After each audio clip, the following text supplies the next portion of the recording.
시간은 말씀을 듣는 시간입니다. 말씀을 들을 때 주님 만나는 귀한 시간 되기를 축복합니다. 오늘 이 본문의 말씀의 내용은 우리가 많이 들어왔던 내용의 말씀입니다. 야곱이 형 에서와의 화해를 위해서 가는 길에 빚어진 내용의 이야기가 본문의 말씀이지요.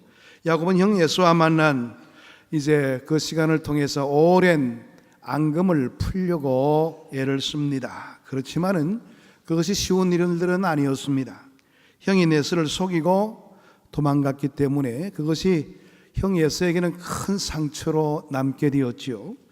야곱은 미리 정탐하기 위해서 보낸 사자들로 통해서 형 에서가 자기를 잡기 위해서 400명이나 인원을 동원하고 오고 있다는 그런 내용들을 들을 수 있게 되었습니다.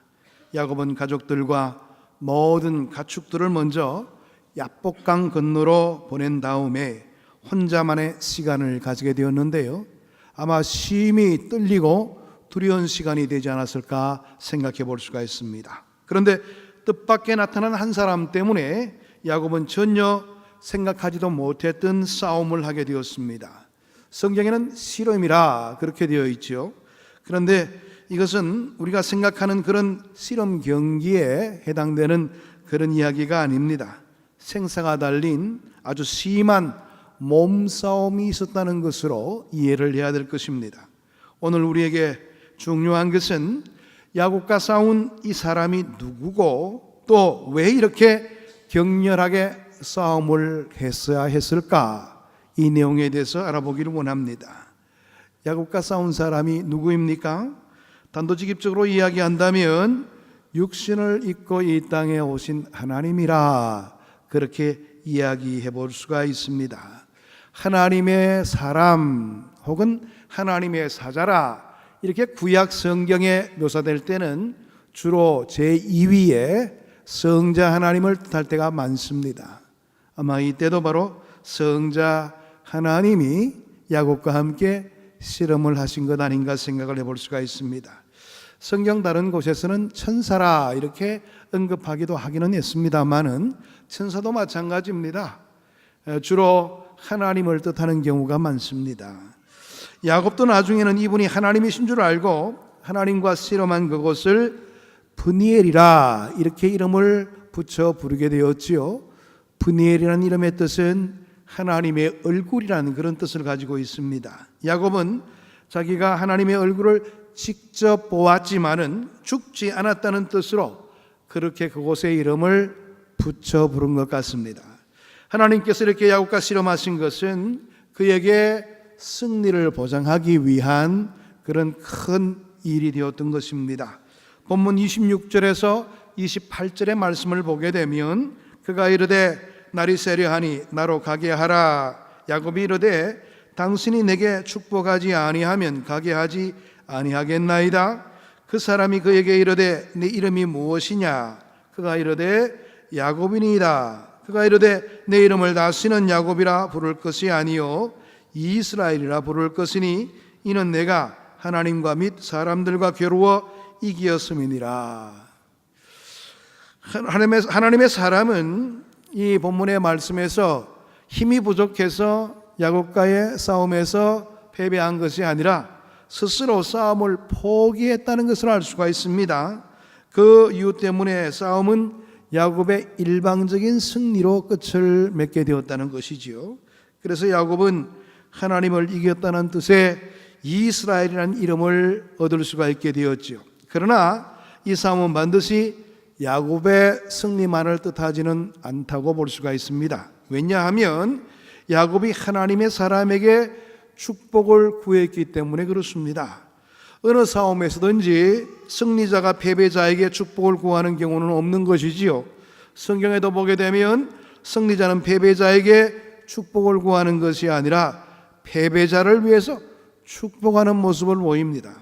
그런데 하나님의 사람이 친히 야곱에게 야곱이 이겼다 이렇게 말을 하고 있음에도 불구하고 축복을 구하면서 자기를 축복하지 않는다면 절대로 보내지 않겠다는 그런 야곱의 결의를 보이고 있는 것이지요. 호세아서는 야곱이 그냥 축복을 구한 것이 아니라 울면서 축복을 구했다고 기록하고 있습니다. 호세아 12장 4절의 말씀을 보게 되면 천사와 겨루어 이기고 울며 그에게 간구하였으며 하나님은 베델에서 그를 만나셨고 거기서 우리에게 말씀하셨나니.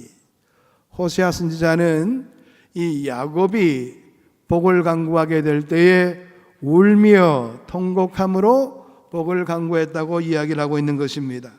이겼는데 울 이유가 어디 있겠습니까? 물론 승리한 감격으로 울 수는 있겠지요. 그러나 여기서 야곱이 울면서 축복을 구한 것은 결코 승리의 감격 때문이라 이렇게 말하기는 곤란한 내용들이 많습니다. 아마 마음 깊은 곳에서 터져나오는 울음이었을 것입니다. 어찌 보면 이 야곱의 눈물은 상대방이 누군지를 알았기 때문에 울었던 감격의 눈물, 아니면은 그 마음속에 복받쳐 우르는 그런 슬픔이 터져나오는 울음이 아니었을까 생각을 해볼 수가 있습니다. 아마 하나님의 사람이 자기를 떠나려 했을 때에 순간 어두웠던 눈이 밝아져서 자기와 씨름한 그분이 바로 베델의 하나님이시라는 것을 비로소 알게 되었다는 것입니다. 그러니까 울지 않을 수가 없겠죠. 베델은 어떤 곳이었습니까? 야곱이 삼촌 라반의 집을 가기 위해서 광야에서 이제 잠을 청하게 되었을 때 그 외로운 밤에 특별한 환상을 보여주시고 하나님이 친히 만나주시지 않았습니까? 위로의 하나님이셨지요. 그에게 소망을 주신 하나님이셨습니다. 그 베델의 하나님이 자기의 눈앞에 있다는 것도 모르고 씨름을 했으니 얼마나 마음속에 안타까움이 있었겠습니까? 이럴 수가 없는데, 그리고 과거를 생각해 보면 그래 나는 그런 존재였지, 지금 많은 부를 걸머졌지만은 그러나 지금 이 순간에도 절체절명의 어려움 속에 빠져들고 있는데 하나님을 내가 믿고 의지해야 될 텐데 내가 그러지를 못했구나, 아쉬움에 겨운 눈물을 흘렸지 않았을까 생각을 해볼 수가 있습니다. 여러분, 그렇습니다. 하나님께서 이 야곱과 함께 씨름을 하시면서 야곱에게 참으로 필요한 부분들이 무엇이 지금 있어야 되는가를 일러주시기 위하여 그에게 씨름을 청하시고 그 야곱에게 필요한 부분들을 깨닫도록 만들기 위해서 하나님은 이와 같은 특별함을 보여주셨던 것입니다. 그러면 그 하나님께서 야곱을 찾아와서 밤새도록 그와 씨름을 하도록 하신 까닭은 도대체 무엇일까요? 단지 야곱으로 하여금 승리를 확신하도록 하기 위해서 그렇게 했다고 봐서는 안 될 것입니다. 하나님께서 사람의 몸을 입고 찾아오셔서 야곱과 씨름을 하신 것은 정말 그와 싸우고 싶으셨기 때문이라 이렇게 바라보아야 될 겁니다. 지금까지 야곱은요, 하나님과의 관계 속에서 정상적인 관계를 이루지를 못했지요. 바로 그런 모습들을 바라보면서 하나님은 새로운 하나의 과정으로서 뭔가를 요구하시려고 이렇게 싸움을 청하신 것입니다. 지금까지 이 하나님께서 야곱을 거두신 모습을 보게 되면 일정한 패턴이 있습니다. 하나님은 먼저 야곱을 구석에 몰아넣으신 다음에 다짐을 받게 되지요. 야곱아, 너는 이번에 정말 믿음대로 제대로 한번 해볼래? 안 그러면 네 뜻대로 할래? 이렇게 요구를 하시게 되고 야곱은 여기에 대해서 그래요, 제가 하나님의 뜻대로 순복하며 생활하겠습니다, 이런 응답을 하게 되지요. 그런데 하나님께서 그를 도와주시게 된 후에 야곱은 그 약속했던 모든 것들을 다 어깁니다. 조금치라도 변화된 구석이 한 군데도 없는 것이 야곱의 삶의 모습이었습니다. 여러분, 이것이 바로 야곱의 모습이었는데 이제는 좀 다르지요. 왜? 야곱이 이제는 가나안 땅 고향으로 돌아갈 시점에 이르렀기 때문에 그렇습니다. 이제는 과거처럼 생활해서는 안 될 것이에요. 왜? 하나님이 야곱을 통해서 기대하는 바가 크기 때문에 그런 것입니다. 지금까지 하나님은 야곱에게 수차례 그 소금에서 속아주셨습니다. 참고 참으셨습니다. 그러나 이제는 더 이상 기다릴 수가 없다는 거예요. 이제는 이 시기야말로 너에게 새로운 결단을 요구하는 시기이니 네가 이 문제에 대해서 정상적으로 나와 대응하게 되기를 원한다. 이것이 바로 하나님의 뜻이었던 것입니다. 네가 지금 몸만 고향 땅으로 온다고 그래서 해결될 것이 아니라는 거예요. 네가 몸만 와서 과거의 습관을 버리지를 못하고 라반에게 행했던 것처럼 속이고 또 사기나 치고 그렇게 해서 너의 부를 모으려고 한다면 오산이라는 겁니다. 이제는 오직 하나님께 그의 모든 것을 맡기고 믿음으로 살기 위한 새로운 결단이 필요한 시기라는 겁니다. 하나님은 야곱이 자신의 수단과 방법을 버리고 하나님의 뜻에 순종하는 삶을 사는 것이 믿음을 지키는 것이라는 것을 깨닫도록 하기 위하여 이런 야복강에서의 실험을 원하셨던 것입니다. 그러나 야곱은 자기가 가지고 있는 장깨를 버리게 되면 이 세상에서 완전히 실패하는 줄로 그렇게 생각해 왔었던 사람이지요. 어떻게 보면 우리의 모습과 마찬가지입니다. 야곱은 자신이 항상 약자라는 의식을 가졌던 것 같아요. 정상적으로 싸우게 되면 도저히 상대방을 이길 수 있는, 제압할 수 있는 능력이 없기 때문에 장깨를 부려서 그를 속이거나 안 그러면 덩쳐서 자기의 이익을 취하려는, 또 승리하려는 그런 습관들이 많았지요. 그러니까 내가 이걸 내려놓게 되면, 내가 이런 것을 하지 않는다면 나는 항상 루저로, 항상 밑바닥을 기는 그런 패배자로 생활할 수밖에 없으니 내가 이것을 어떻게 내려놓을 수가 있겠는가. 이게 바로 지금까지 야곱이 살아왔던 생활 방식이었습니다. 그래서 하나님께서는 야곱이 가지고 있는 그 인간적인 술수와 고집을 버려야지 믿음으로 승리할 수 있다는 것을 보여주기 위해서 야복강에서 이렇게 실험을 요청했던 것입니다. 우리는 무슨 일이 있어도 내 생각이나 방법 혹은 내가 자랑하고 의지하는 것을 포기하려 들지 않습니다. 야곱만 문제가 아니고요, 우리의 삶도 참으로 야곱 같은 삶의 모습을 가지고 있다는 것을 생각해 볼 수가 있죠. 우리가 그것들을 버리면 더 이상 이 세상에서 살아야 할 이유가 없다고 그렇게 가슴 아파하는 경우가 많습니다. 우리는 이 세상을 그야말로 자기 잘난 맛에 따라 살려고 하는 그런 버릇들이 많습니다. 자기의 잘난 맛을 알아주지 않는다면 내가 왜 더 이상 이런 세상을 살아야 해? 이런 모습도 없지 않아 보일 때가 많습니다. 이게 바로 우리의 삶이죠. 하나님께서는 우리 안에 있는 그 잘난 맛을 깨트리시는 데에 우리 한평생에 걸쳐서 우리와 실험하시는 하나님이십니다. 너 아직도 안 변하고 있는데 너 언제 변할래? 우리를 바라보면서 한탄하시며 우리에게 변화를 원하시는 하나님이십니다.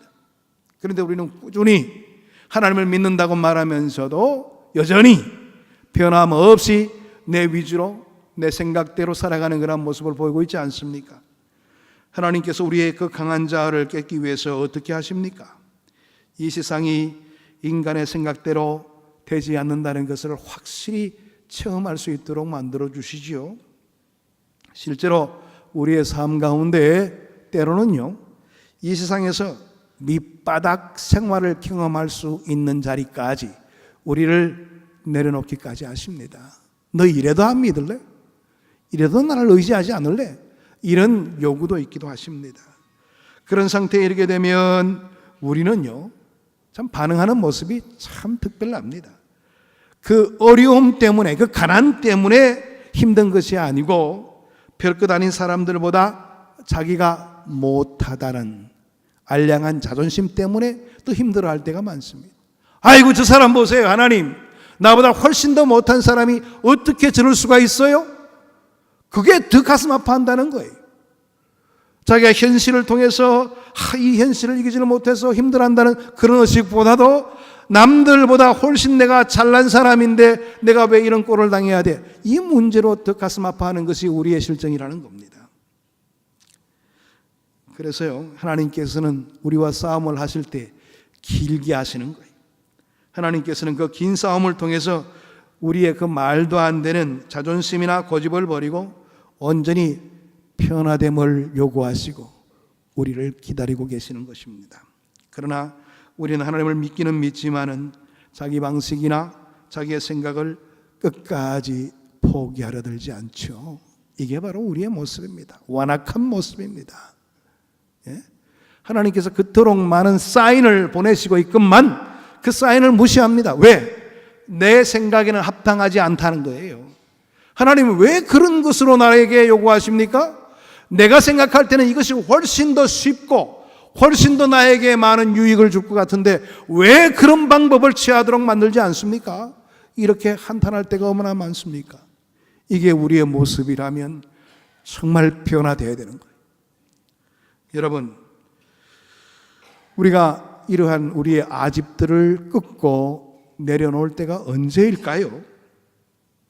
더 이상 도망칠 수 있는 곳이 없다는 확정적인 그러한 마지막 단계에 이르게 되었을 때입니다. 야, 이제는 더 이상 내가 할 도리가 없구나, 이런 생각이 들 때까지는 절대 포기하지 않죠. 야곱은 자신의 고집과 자기의 방법을 버리고 하나님 앞에 언제 굴복합니까? 날만 새게 되면 이제는 형 에서와 맞닥뜨리게 될 것인데 이제는 다리까지 다쳐서 도저히 도망칠 수도 없다. 이제야말로 모든 것들을 다 포기해야 될 그런 단계에 이르렀다. 이런 생각이 들었기 때문에 하나님께서는 그 야곱에게 특별한 미션을 부과했던 것입니다. 그때 야곱이 하나님께 복을 구했지요. 그것도 눈물과 통곡으로 하나님의 복을 간구합니다. 더 정확하게 말한다면 자신의 모든 것을 하나님께 맡기고자 하는 그의 의지를 표명하고 있는 겁니다. 이때까지는 내가 모든 것들을 다 할 수 있다고 판단했어요. 하나님 그렇지 않습니까? 그러나 이제는 내려놓겠습니다. 내 장께 다 내려놓겠습니다. 이제 내 뜻이 아니라 하나님의 뜻대로 처분해 주세요. 이게 바로 야곱의 모습이었던 겁니다. 그때 하나님께서는 야곱의 이름을 먼저 바꾸어 주셨지요. 지금까지는 그의 이름이 야곱이었습니다. 무슨 뜻입니까? 속이는 자, 사기치는 자, 등치는 자. 이게 바로 야곱의 이름이었습니다. 이게도 정상적인 방법이 아니라 상대방의 약점을 이용해서 속임수로 이겨오던 사람, 그 사람이 바로 야곱이었죠. 그러나 이제는 하나님께서 승리자라, 너는 나를 이겼지 않느냐, 이제 승리자야, 그렇게 말하고 있는 것입니다. 어떤 승리자입니까?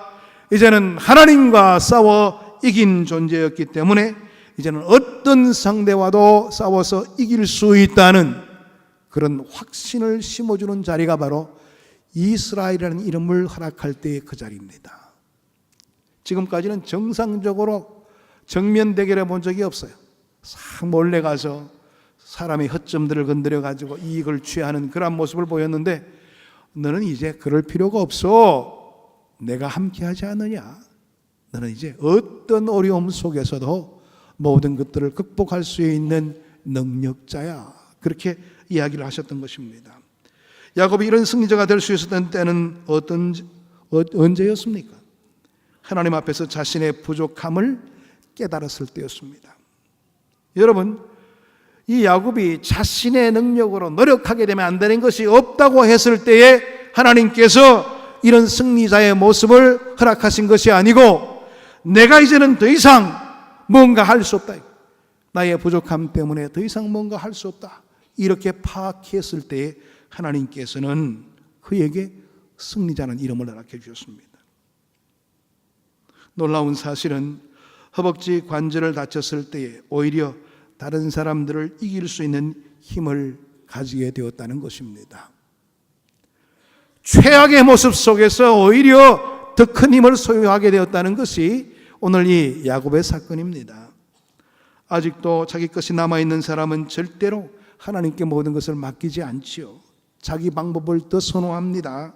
자기 안에 선한 것이나 선을 행할 능력이 아무것도 없다는 것을 철저하게 깨닫는 자, 그런 사람이 자신의 삶을 하나님께 맡기게 되고 오늘 이 야곱처럼 승리자로서 인침을 받게 되는 겁니다. 우리의 삶의 모습이 이런 모습으로 바뀌어질 때 하나님께서는 기뻐하시고 우리를 하나님의 일에 쓰임받도록 만들어 주실 것입니다.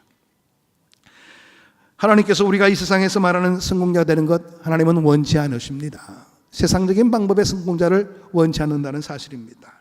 세상 사람들이 부러워하는 그런 상태에 우리가 있기를 원하지 않는다는 사실입니다. 왜? 세상적인 성공자는요, 자기의 능력을 과시하는 성공자지요. 예? 자기의 능력을 드러내는 그런 자리가 성공자의 자리입니다. 그러나 하나님은 오히려 세상적으로는 열악한 위치에 처한다 할지라도 하나님의 능력을 힘입고 하나님의 귀한 일에 존귀하게 쓰임받게 되는 것을 원하시는 하나님이십니다. 우리에게 필요한 모습이 바로 여기에 있다는 것이죠. 야곱의 씨름은 그의 후손들에게도 큰 충격을 주는 사건이 되었습니다.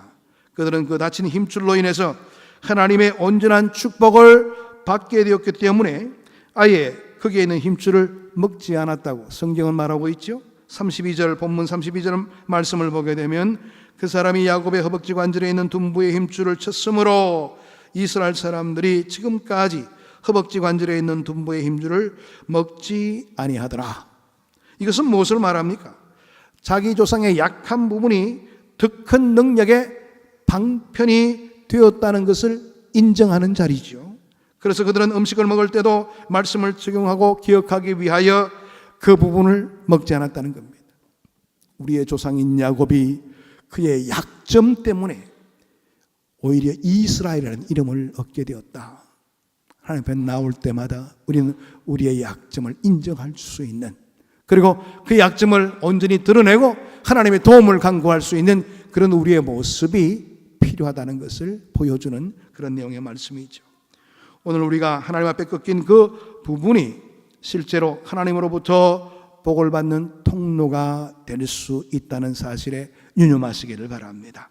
사도 바울은요, 고린도후서 15장 9절의 말씀에서 뭐라고 이야기합니까? 내 능력이 약한 데서 온전하여짐이라, 그렇게 이야기하고 있습니다. 오늘 이 내용을 이야기할 때 사도 바울은 육체의 가시 때문에 3번씩이나 하나님 앞에 간구했던 사람입니다. 하나님 어찌합니까? 내가 다른 사람의 병을 낫기는 하는데도 내 육체의 가시를 해결하지 못하고 있으니 어떡합니까? 이게 득스럽습니까? 그렇게 이야기하면서 3번씩이나 간구했습니다. 그러나 내 은혜가 너에게 족하다고 이야기를 했어요. 네가 지금 있는 그 자리가 오히려 족하다. 주님의 응답을 받게 되었을 때에 사도 바울은 뭐라고 고백합니까? 아, 그렇구나. 내 능력이 약한 데서 하나님의 능력이 온전함으로 드러나게 되는구나. 하나님 감사합니다. 오히려 감사하는 모습을 보였습니다. 약한 부분이 있어야 하나님께 매달리게 되고요, 한평생 하나님의 뜻에서 벗어나지 않는 그런 삶이 가능할 수가 있다는 사실입니다.